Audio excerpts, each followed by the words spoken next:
The remembrance is no different than the sea. Never gaze upon its surface on a starless night. Evernight is planning to use the black tide to erase the memory of Amphoreus in order to save the planet from Irontomb. And for that, she must be stopped. Remember what Aglaya said about the black tide? Nobody knows where it came from or how it came to be. What we do know, however, is that it is steadily encroaching upon what little remains of this tranquil land, much like a rising sea closing in on an island from all sides. It is for this very reason that it became known as the Black Tide. Which reminds me of what Gallagher said when he talked about the creation of Penacony in relation to Memoria. If you think of the memory zone as the sea, creating the land of the dreams is like filling that wild ocean with earth to make an island. Memoria is the water to the memory zone's ocean. So while the Scepter's report says that the black tide is nothing more than the visual cue of system overload in the simulation, there are clues that point towards its relation to the remembrance instead, and how Evernight might exploit this destructive force to reset Amphoreus. That is why she got Trailblazer trapped in ice here and Sunday trying his best to rescue them. If that sounds intriguing to you, stick around because I'm about to share how I came to that conclusion right afterwards from today's sponsor, LDShop. LDShop is a top-up service where you can make in-game purchases at a discount. You can get supply passes, on-reg shards, or even guarantee bundles to get your favorite characters and light cones. The top-up process is super simple. To make a purchase, all you need to provide is your game server and your ID. Then your top-up will be sent to you within minutes. LDShop has been used by thousands of people, and you can just look at the reviews to see how safe and reliable the service is. What's more, if you still have the double top-up bonus from the anniversary reset, it also works with purchases via LDShop. So why not top up there and get your bonus for cheaper? Better still, after spending over $80 in a month, you can claim a free supply pass. So, if you're a spending player and thinking of pulling for Evernight in the next patch, use my link in the description below to make your first purchase to get 15% and 5% off coupons and save up to $50. Thank you LDShop for sponsoring this video. Now back to Earth in Evernight. The trailer itself can be split into two sections. One is Dan Heng's journey into becoming the new demigod of Earth, and two is March regaining her lost memories and becoming Evernight. And I want to talk about Dan Heng for a bit because he's the best guard of the Express crew and the best guard deserves his own section. According to the special program, Dan Heng did return to the Express after he parted ways with Trailblazer at the start of 3.4 Quest. This was when Trailblazer chose to stay and accompanied Finon to return the last core flame before the truth of the world was revealed and Finon merged with the Flame River. Time is running out. There's no more room for hesitation, Miss Himiko. I wish to return to Amphoreus. But you've only been back for such a short time. And it's too risky with all the dangers Amphoreus has shown. Any risk is worth it as long as we can bring back the Trailblazer in March and reunite all the Express crew. You would do the same in my place. Before this, we have speculated that Dan Heng might have stayed back to protect Trailblazer. I know I have, and wondered how he managed to survive the reset when he didn't have the chronocognitive anchor like Trailblazer did. I suppose the answer is he didn't, because he was not in Amphoreus when that happened. And now he's planning to return to save both March and Trailblazer, along with Sunday who volunteers to help given his affinity to Memoria. Amphoreus is constructed by data and Memoria, there must be something that he can do to help.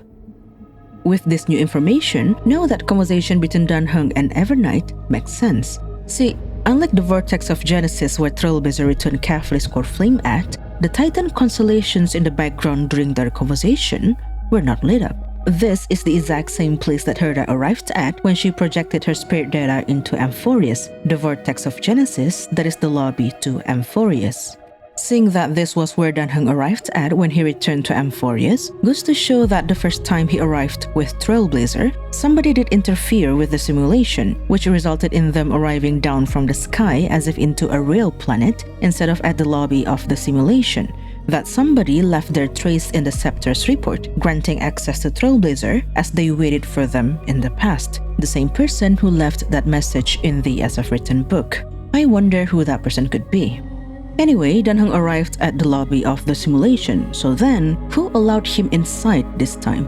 the easy answer is Evernight. But if she is trying to solve the crisis in Amphoreus her way, I doubt she would offer to work together with Heng. Besides, these monsters that roam the grove were said to be mimetic entities from the Garden of Recollection, there to stop Heng from reuniting with Trailblazer. These are actually twisted monsters when the Garden of Recollection's mimetic life forms merge with the Destruction's golden blood.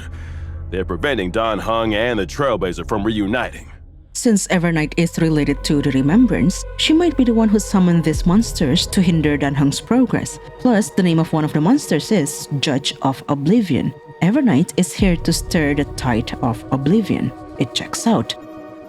The grove is where Heng would receive Earth's core flame from Terravox, and Terravox calls it their final rebellion. These rebellions might refer to the fact that Terravox, despite being a titan kin of Joreus, killed the Earth Titan and took their core flame. As to why they're giving it to Heng instead of keeping it for themselves might have something to do with this attack at the grove. That giant hole that pierces through the heart at the grove, perhaps Terravox would be fatally wounded in the process and couldn't hold on to the core flame anymore. This could also explain how the Garden's mimetic entities could merge with the Chrysos Heir's golden blood. It's Terravox's. Alternatively, it could be Circe's, for the giant tree at the grove is the divine body of the risen Titan, and we can see golden blood dripping from the hole. And speaking of the attack, it looks similar to the attack that Nikador directed at Kefla's Dawn device. While the legend of Amphoreus believed that Nikador only meant harm to the world, what Nikador had been doing was actually protecting the world from the Black Tide. This was observed by Triby's mother in one of her letters. She said, Nikador, the Mad King and the savage god held in such disdain by the people of this world, is actually the guardian that protects us from the Black Tide. I fear this villain that destroys all city-states in their path is simply trying to drive people out of areas that are doomed to extinction. They threw their lances at city-states not to kill the people, but to get them to leave before the Black Tide swallowed them all. While it is still a mystery why Nikador targeted the Dawn device, perhaps this attack at the grove was meant to wipe out those mimetic entities. If Evernight means harm to Amphoreus, that makes her a threat in Nikador's eye. Her and her summoned mimetic life forms alike. But what is this harm that I've been talking about? Well, let's hear it from Evernight herself. Now, let's bring the true Evernight to this world. The first time Evernight met Trailblazer, she suggested Trailblazer to call her Evernight because just like March is the third month in the Trailblaze calendar, Evernight is the third month in Amphoreus calendar, the months preserved for Ornyx, the Veil of Evernight. But the term Evernight also refers to the state of cities in Amphoreus that have lost to the Black Tide. We see this in our navigation menu. The day version of the cities are listed under Dawn, while the night versions are under Evernight. Instead of ushering in a new dawn as everyone in Amphoreus has been wishing for, Evernight wants to bring Evernight to Amphoreus.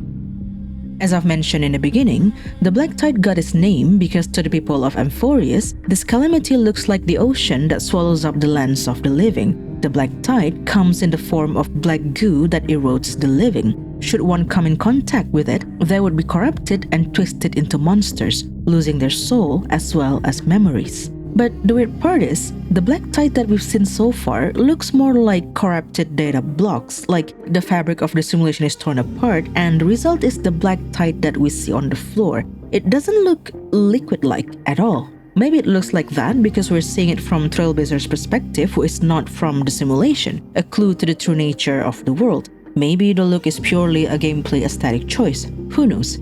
However, there is actually someone that exhibits this black goo aesthetic in their design, and not the corrupted data block version of the Black Tide, but really like black goo dripping off their clothes and all, and yes, I am talking about Evernight.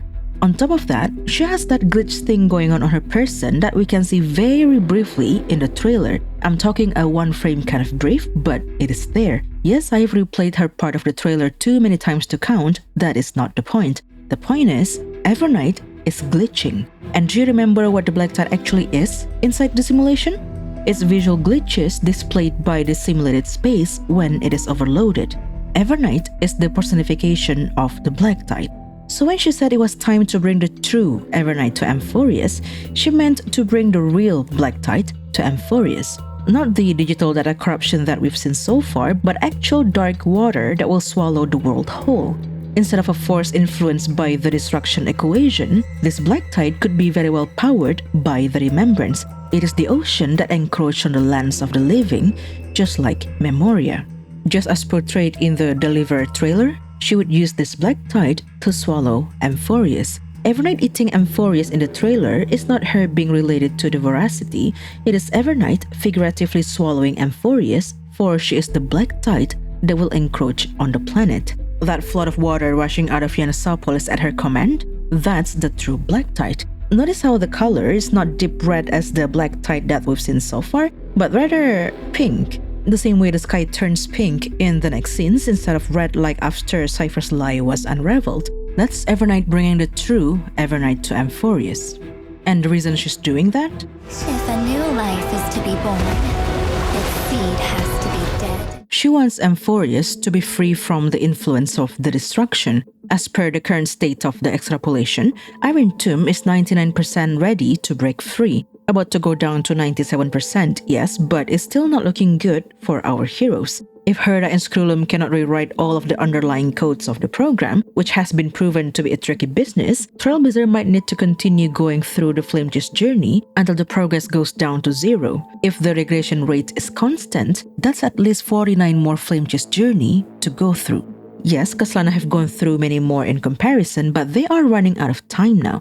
Nanook has casted their gaze at Amphoreus. Something much worse than Irontomb is waiting on the horizon if they don't figure out a solution soon. And that's where Evernight comes in.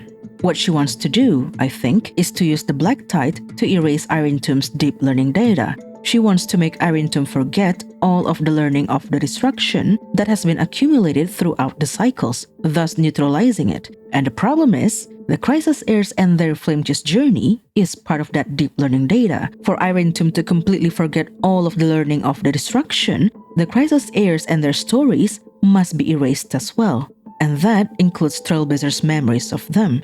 That is why she's trapping them in ice here. She cannot let Trailblazer go through another cycle, recreating the world and carrying everybody in their memory to the new cycle. While Sunday tries to free Trailblazer, it won't be that easy, because what they're up against is highly likely an Emanator of Remembrance.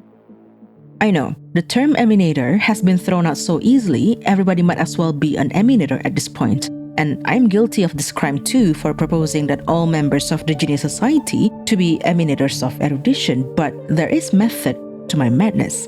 In Evernight's case specifically, I've begun suspecting it to be the case since the most recent manuscript of Era Nova was released.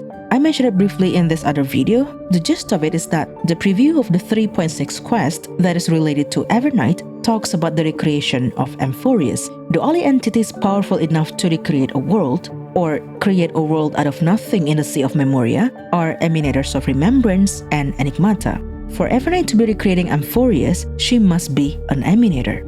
And while I've previously entertained the idea that Evernight could be a past rider of Enigmata, something that was revealed in the special program made me drop that idea completely. Evernight can increase the crit damage of all memo sprites on the team. The more Remembrance characters on the team, the bigger the increase. Fascinating. Evernight is a Remembrance unit who wants as many Remembrance teammates as possible. Just like Akron, who benefits from more annihilated teammates, and Herda from the erudition. Both Akron and Herda are Emanators of their respective path, and their in-game path is the same as their lore path. For Evernight to have such a similar kit to two confirmed playable Emanators, Evernight must be an Emanator too. I mean, if you ever wondered why they added Remembrance as a playable path in the game, it is so that they could keep up with this agenda. A playable Emanator's in-game path must be the same as their lore path. I wouldn't be surprised if this is the case going forward. So Sunday tries to save Trailblazer, but Evernight will not let them go so easily. Self-righteous past rider of the harmony, she called him, as a way to remind him that he is no match to her. We've seen a similar scene played out before when Sunday tried to quote-unquote rescue Herda while she was in the path space. She easily repelled his harmony resonance because she is an Emanator. The scene is perhaps when Heng would finally catch up with Trailblazer, and combining their force, he and Sunday will pull Trailblazer out of the ice, stopping Evernight from erasing their memories. And this talk about Evernight erasing memories, her being an emanator of remembrance, all points towards Evernight being a cremator. Now, Evernight's line about the seed having to die before a new life could be born is taken directly from the texture of Memory's light cone, which talks about fully sifting through the junkyard of memories, looking for precious ones to be recovered. Fully then salvages precious stones of pink, blue, and white, and puts these stones in their pure land of recollection. Stones of pink, blue, and white, it says, the three colors that make up March's color scheme. March is one of these seeds sheltered in Fully's pure land of recollection. So when Evernight talks about the seed having to die before a new life could be born, she's not only talking about her plan to save Amphoreus, but perhaps also about the cause of March's amnesia in the first place. See, if you remember March's companion quest where she tried to recover her forgotten past, the name of that quest is Total Recall, which is a reference to a 1990 movie of the same name about a man who suffered from memory loss. Later in the story, he found out that he himself was the one who removed his own memories. March, or in this case Evernight, was the one who removed her own memories, the seed of yesterday that needed to die so that March could have a clean slate to start a new life. That is why eventually the memo keeper that tried to stop March from recovering her memories showed her the light cone, March's origin light cone, and told her that this was the beginning of March's memories.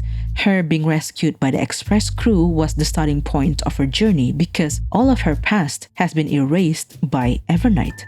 Perhaps not erased like it's gone, but locked away somewhere, because now March is in Amphoreus and she somehow has regained that lost memories. This act of erasing memories, destroying them, is akin to the view of the cremators about salvaged memories. While your average memo keepers see all memories to be equally precious, the cremators think that not to be the case. Some of those memories are simply trash. And they would go as far as to destroy those useless memories to clean Fully's pure land of remembrance. This is also reflected in Evernight's kit, where her memo sprite would self-destruct after a certain amount of memoria is collected. What can change a person's nature? Is it memories? Unfortunately, the result is just the opposite. Evernight thinks that memories can reinforce one's true nature. If they are good, they will be better. If they are bad, they will be worse. In the case of March, her regaining her forgotten past, which is Evernight, only makes her want to save Amphoreus further. Remember what Caslana said about him waiting for the arrival of the true savior of Amphoreus? He believed that this person must come from beyond the sky because he had tried everything and nothing from the inside worked. If the world was to be saved, the savior must come from beyond Amphoreus. But not just anyone, because outsiders might not understand their suffering, thus unwilling to lend a hand. In contrast, the moment March learned from Cyrene of the danger that lurked inside Amphoreus, she promised her that she would do everything she could to help her out. She barely knew Cyrene, knew nothing of Amphoreus and the people in it, yet she was quick to lend a hand to save the world. So once she got into Amphoreus and eventually regained her forgotten past, this will to save Amphoreus just got stronger. And so on the flip side, Evernight believes that by removing Irontomb's memory of the deep learning data throughout the countless cycles, she could save the world. She would do all of that because she is there to protect March's future and fulfill her wishes, even if it means going against her fellow Express crew in the process. But this might not hold for as long or even go through as planned, because towards the end of the trailer, we can see Dan Heng, Trailblazer, Cyrene, and Evernight working together. So that about sums up my analysis on the trailer. If you've come this far, consider subscribing to the channel for more content like this in the future. And I'll see you in the next one.